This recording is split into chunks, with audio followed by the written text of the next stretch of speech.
Hello నమస్తే అస్సలం వాలేకుమ్. ఎలా ఉన్నారండి అందరూ? మేమైతే చాలా బాగున్నాము. మీరు ఎలా ఉన్నారనేది నాకైతే కామెంట్ బాక్స్లో చెప్పండి.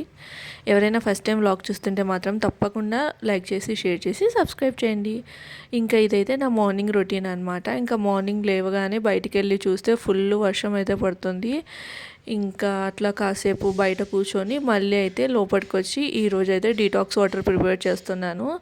అంటే చాలా రోజులు అయిపోయిందనమాట పూణే వచ్చినప్పటి నుంచి. ఇంకా డీటాక్స్ వాటర్ అదే అయితే ఏం ప్రిపేర్ చేయట్లేదు. తాగితే హాట్ వాటర్ అలా కానీ, లేదంటే ఇంకా నార్మల్ వాటర్ అంతే. కానీ ఎప్పుడు అంటే ఈరోజే ఫస్ట్ టైం ప్రిపేర్ చేస్తున్నాను అనమాట. అందుకని చెప్పేసి వాటర్ అయితే పెట్టేశాను. ఇంకా వాటర్ పెట్టేసి అందులో సోంపు, జీలకర్ర, ఇంకా వాము వేసి ఇంకా బాయిల్ చేసేసి ఫిల్టర్ అయితే చేసేస్తున్నాను అనమాట. సో డీటాక్స్ వాటర్ ఏంటంటే ఇంతకుముందు బాగా అలవాటు ఉండే, హైదరాబాద్లో ఉన్నప్పుడు కంటిన్యూగా తాగుతూ ఉండేవాళ్ళము. ఇంకా పూణే వచ్చినప్పటి నుంచి ఆ పని ఈ పని అనుకుంటా అసలు గుర్తే ఉండట్లేదు. ఇంకా ఈ రోజు నుంచి మళ్ళీ స్టార్ట్ చేద్దామని చెప్పేసి ఇంకా నేనైతే డీటాక్స్ వాటర్ ప్రిపేర్ చేశాను. అండ్ ఇక్కడ ఏంటంటే నేను నైట్ దోశ పిండికి అయితే వేసేసాను అనమాట. ఈరోజు అయితే బ్రేక్ఫాస్ట్లోకి దోశలు వేద్దాం అన్నట్టు ఇంకా అది. సో ఫస్ట్ అయితే నేను పాత్రలు అవన్నీ ఎక్కడెక్కడ పెట్టేసుకున్నాను, నైట్ తోమేసినవి. ఇంకా ఈ పాత్రలు వేస్తాం కదా, సామాన్లు వేసే బుట్ట ఉంటుంది కదా, సో ఆ బుట్ట కూడా ఇంకా కడిగేసి పెట్టుకుంటున్నాను అనమాట. అంటే ఒక 3-4 డేస్కి అట్లా కడిగి పెట్టేస్తాను. ఇంకా కడిగి ఇట్లా కింద పెట్టేశాను. అండ్ ఇక్కడ ఏంటంటే నా కిచెన్ ప్లాట్ఫాము ఒక సైడ్కి డౌన్ ఉంటుంది. సో వాటర్ అన్నీ అటువైపుకి వెళ్ళిపోతున్నాయి అనమాట. అందుకని ఇంకా వైపర్తో అయితే మొత్తం వైప్ చేసేసాను. ఈరోజు వచ్చేస్తే స్పెషల్ వచ్చేసి రాయలసీమ కారం దోశ. సో నేను రాయలసీమ కారం పొడి, పప్పుల పొడి ఇవన్నీ ఎట్లా చేస్తాను అనేది మీతో అయితే షేర్ చేస్తాను. ఫస్ట్ అయితే ఇంక ఇక్కడ పప్పుల పొడి కోసము జస్ట్ పప్పులు మిక్సీలో వేసేసుకొని గ్రైండ్ అయితే చేసేసుకున్నాను.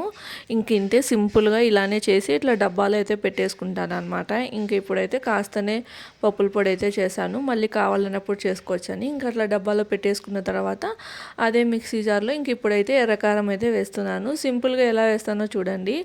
ఆనియన్, ఒక పెద్ద ఆనియన్ తీసుకున్నాను, ఎందుకంటే మీ ఇద్దరమే కాబట్టి ఎక్కువ కారం పట్టదు. ఇది నాకైతే ఒక 2 రోజులు వస్తుందన్నమాట. అందుకని చెప్పి ఒక ఆనియన్ అయితే తీసి పొట్టంతా తీసేసి ఇట్లా కట్ చేసుకొని మిక్సీ జార్లో అయితే వేసేసుకున్నాను. అండ్ ఇందులో వచ్చేసి ఉప్పు, ఇంకా కారము, ఎండుమిర్చి అయితే వేయట్లేదు. అంటే లైక్ ఏంటంటే ఈరోజు కారం వేసి చేద్దామని చెప్పేసి కారం అయితే వేసేస్తున్నాను అనమాట. సో ఉప్పు, కారం వేసేసి గ్రైండ్ చేసేసుకోవడమే. గ్రైండ్ చేసుకుంటున్నప్పుడు మన కన్సిస్టెన్సీకి తగిన విధంగా కాసిన్ని వాటర్ పోసేసుకుంటే సరిపోతుంది. సో ఎర్రకారం అయితే రెడీ. సింపుల్గా ఇంతే ప్రాసెస్. ఇంకా కొంచెం వెరైటీగా చేయాలంటే ఇందులో మనం లైక్ ఏంటంటే చింతపండు కానీ, జీలకర్ర కానీ అలా కూడా వేసుకోవచ్చు. కానీ నాకు ఇట్లా నార్మల్ ప్లెయిన్గా అంటే ఎక్కువ జీలకర్ర, చింతపండు ఇవన్నీ వేయకుండా వేస్తేనే ఎక్కువ ఇష్టం అనమాట. ఆల్మోస్ట్ వాళ్ళు ఇలానే చేస్తారు. ఏంటంటే కారం ప్లేస్లో ఎండుమిరపకాయలు ఉంటాయి కదా, సో అవి నానపెట్టి వేస్తారనమాట. అంతే డిఫరెన్సు. ఇంకా సింపుల్గా రాయలసీమ కారం, ఎర్రకారం అయితే రెడీ అయిపోయింది. ఇంకా దీని తర్వాత అయితే నేను దోసపిండి వేసాను అనమాట. సో అది కూడా చూపిస్తాను. చాలా బాగా పొంగుతుంది. సో దోసపిండి అంటే కొంతమంది వంట సోడా అవి ఇవి వేసి లైక్ ఏంటంటే రాత్రి మొత్తం నానబెడుతూ ఉంటారు కదా, అంటే సోక్ చేసి పెడతారు కదా. అలా కాకుండా మనం ఎలా వేసుకుంటే బాగా పొంగుతాయి, అంటే బాగా పిండి అనేది ఫర్మెంట్ అవుతుందో అన్నది కూడా నేను మీతో షేర్ చేస్తాను.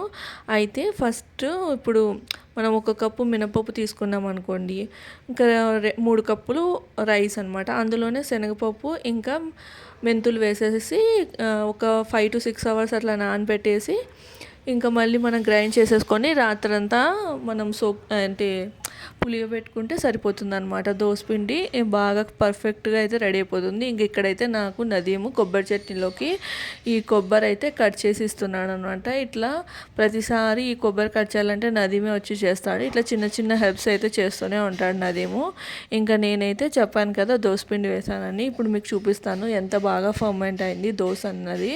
అంటే దోసపిండి చూడండి బాగా ఎయిర్ అయితే ఫామ్ అయిపోయి బాగా అంటే బాగా ఫర్మెంట్ అయిందనమాట. సో ఇంక ఇప్పుడు మనము ఎంత కావాలో అంత గిన్నెలోకి తీసుకొని అందులో రుచికి సరిపడినంత ఉప్పు, ఇంకా తర్వాత కొంచెం లైట్గా షుగర్ వేసుకోవాలి. లైట్గా షుగర్ వేస్తే కలర్ అనేది బాగా వస్తుంది అనమాట. దోశకి బాగా రెడ్గా వస్తాయి.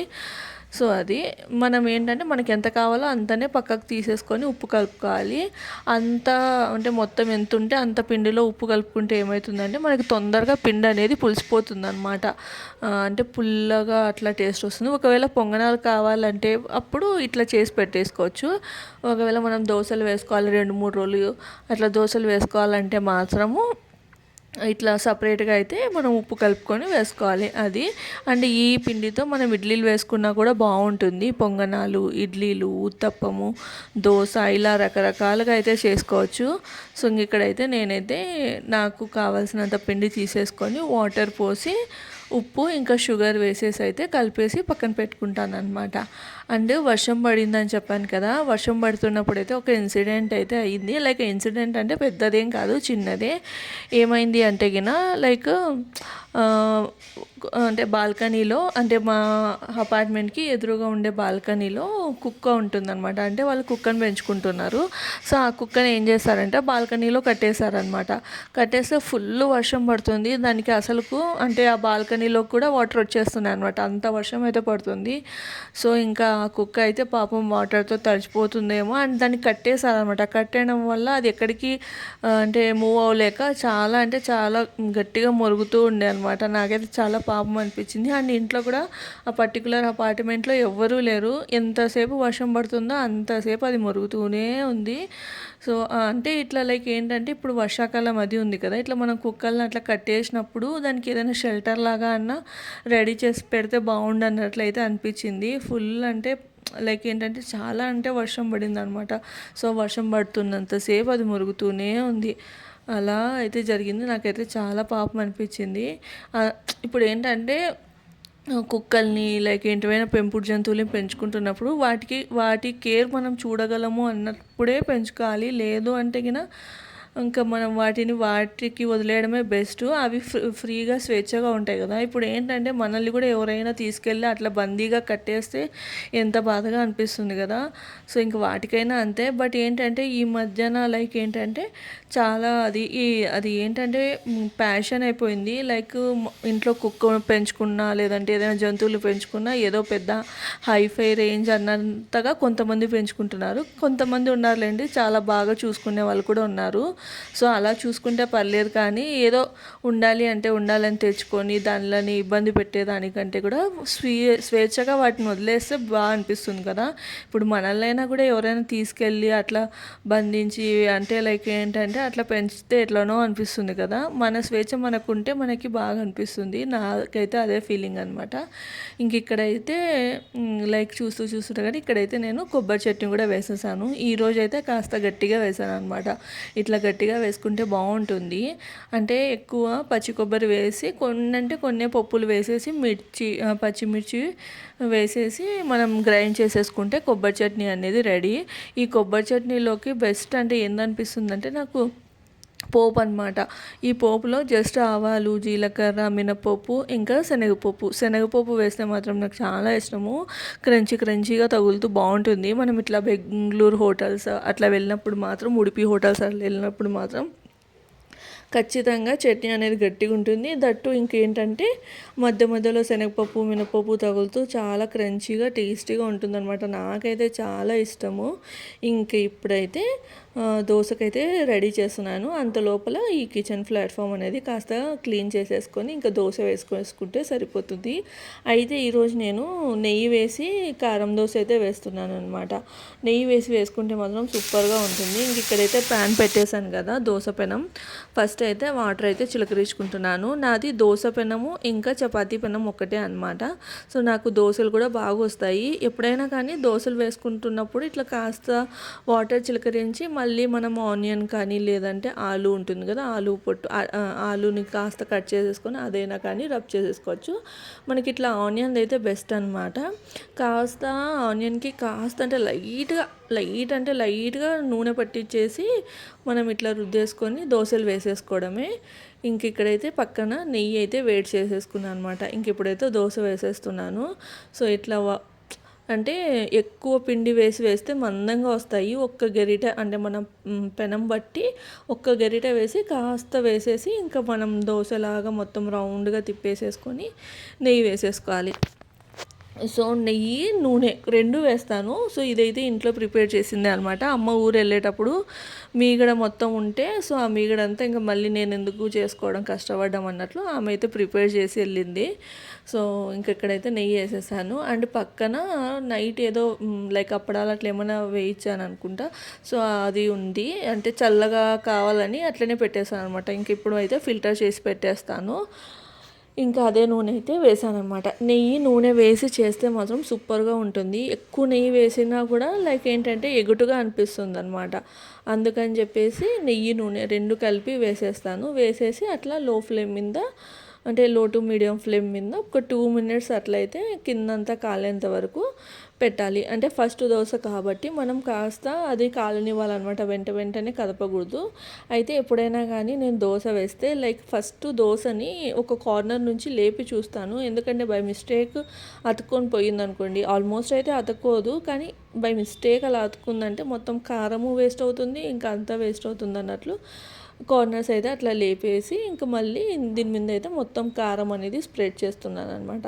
కారం అనేది మొత్తం రౌండ్గా స్ప్రెడ్ చేసేసుకోవాలి. స్ప్రెడ్ చేసేసుకొని దాని మీద మనం ఇప్పుడు వచ్చేసి మెయిన్ పప్పుల పొడి వేసేసుకొని ఒక్క 2 మినిట్స్ అంతే. 2 మినిట్స్ కంటే 2 మినిట్స్ కూడా కాదులేండి, ఒక్క 1 మినిట్ అట్లా కాల్చేసుకొని మనం అంటే తిప్పేసుకోవడం కాదు, ఇంకా మడత పెట్టేసుకొని సర్వ్ చేసేసుకోవడమే. మన రాయలసీమ కారం దోశ అయితే రెడీ అయిపోయింది. సింపుల్గా చాలా బాగుంటుంది. ఈ కారం దోశలోకి ఏ చట్నీ లేకపోయినా చాలా బాగుంటుంది. అండ్ పల్లి చట్నీ, ఇంకా కొబ్బరి చట్నీ, తర్వాత శనగపిండి చట్నీ, సో ఇవన్నీ చాలా బాగుంటాయి. అయితే శనగపిండి చట్నీ నేను పూరీలోకి చేస్తుంటే కాస్త ఉంటే ఇంకా నేనైతే మళ్ళీ సపరేట్గా ఏం ప్రిపేర్ చేయలేదు. అండ్ ఆలు అది కూడా ఏం ప్రిపేర్ చేయలేదు అనమాట. నేనైతే సింపుల్గా కారం వేసేసుకొని తినేస్తాను. కాస్త కొబ్బరి చట్నీ ఉంది కాబట్టి కాస్త వేసేసుకొని తినేస్తాను. నదీంకి మాత్రం ఎంత కారం అదంతా ఉన్నా కూడా తనకైతే చట్నీ అనేది మ్యాండేట్ అనమాట.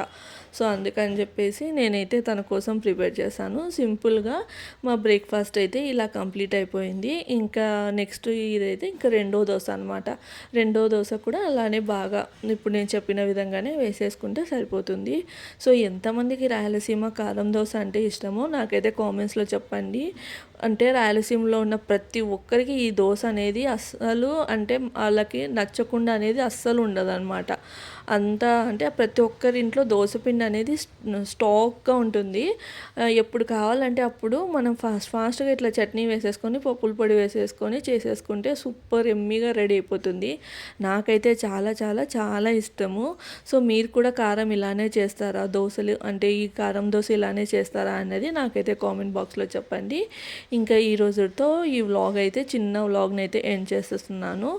రేపటి వ్లాగ్తో మళ్ళీ కలుస్తాను. ఒకవేళ వీడియో నచ్చితే మాత్రం తప్పకుండా లైక్ చేసి, షేర్ చేసి, సబ్స్క్రైబ్ చేయండి.